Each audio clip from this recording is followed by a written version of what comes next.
Hello everyone, কেমন আছেন সবাই? আশা করি সবাই ভালো আছেন। চলে এলাম আমাদের কক্সবাজার ট্যুরের 4th পার্ট নিয়ে। আশা করি আজকের ব্লগটি আপনাদের সবার ভালো লাগবে। তো সকালে আমরা সমুদ্রে অনেকক্ষণ মজা করার পর আবার আমাদের হোটেল রুমে ফিরে আসলাম। দেন আমরা কিছুক্ষণ রেস্ট নেওয়ার পর আবার ঝটপট রেডি হয়ে বেরিয়ে পড়লাম লাঞ্চ করার জন্য। আজকে আমরা লাঞ্চ করব কলাতলির ঝিনুক রেস্টুরেন্টে। এই রেস্টুরেন্টটি কলাতলির ডলফিন মোড়ে অবস্থিত, তাই বিচে আসা বা যাওয়ার সময় প্রায় সবারই এই রেস্টুরেন্টটি চোখে পড়ে।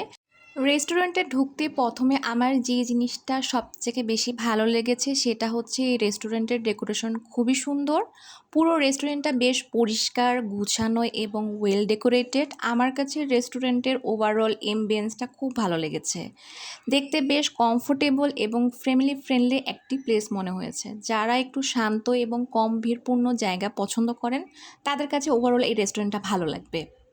আজকে আমরা লাঞ্চের জন্য অর্ডার করেছি সাদা ভাত, গরুর মাংসের কালাভুনা এবং চিংড়ি মাছের মালাইকারি। এর সাথে ছিল ফ্রেশ সালাদ এবং কমপ্লিমেন্টারি বড়ই আচার।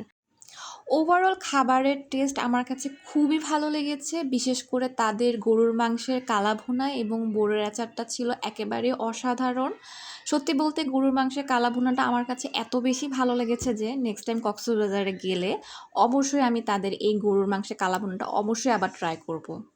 আর ড্রিঙ্কস হিসেবে আমরা নিয়েছিলাম পেপসি।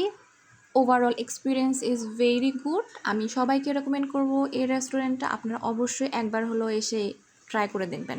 তো আজকের ব্লগটা এ পর্যন্তই। আশা করি আপনাদের সবার আমার এই ব্লগটি ভালো লেগেছে। By everyone.